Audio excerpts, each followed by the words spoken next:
જૂનાગઢ શહેર અને ગ્રામ્ય વિસ્તારમાં મોડી સાંજે ધમાકેદાર વરસાદ ખાબક્યો હતો। સાંજે 7 થી 8 વાગ્યા દરમિયાન 1 કલાક સુધી મુશળધાર વરસાદ વરસતા શહેરના Zanzarda road, Bhavnath bus stand, Moti Bagh અને ટીંબાવાડી વિસ્તારમાં પાણી ભરાઈ ગયા હતા, જેના કારણે રાહદારીઓને ભારે હાલાકીનો સામનો કરવો પડ્યો હતો। જે કે વરસાદની ગતિ ઓછી થતાં લોકોને રાહતનો દમ મળ્યો હતો। સતત 3 દિવસથી વરસી રહેલા વરસાદના કારણે વાતાવરણમાં ઠંડક પ્રસરી છે અને ખેડૂતોમાં આનંદનો માહોલ જોવા મળી રહ્યો છે।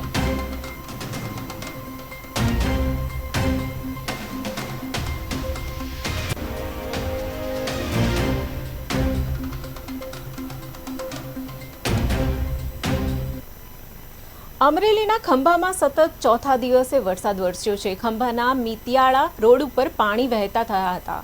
ખંભાના ગીરના ગામડાઓમાં પણ વરસાદ ખાબક્યો હતો। વરસાદના કારણે મગફળી, કપાસ સહિતના પાકને જીવતદાન મળ્યું છે। ખંભાના ડેડાણા, રણી સહિતના ગામોમાં વરસાદ, અમરેલીના જાફરાબાદમાં ધોધમાર વરસાદ ખાબક્યો હતો।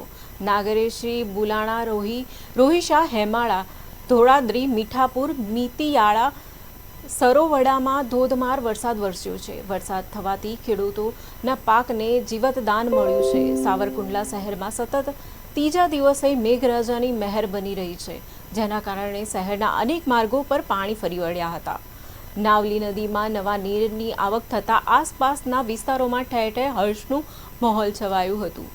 અંધારા વરસાદથી ખેડૂતોમાં ખુશીની લાગણી જોવા મળી રહી છે, કારણ કે ખેતી માટે જરૂરી પાણી બરોબર પૂરો સહારો મળ્યો છે।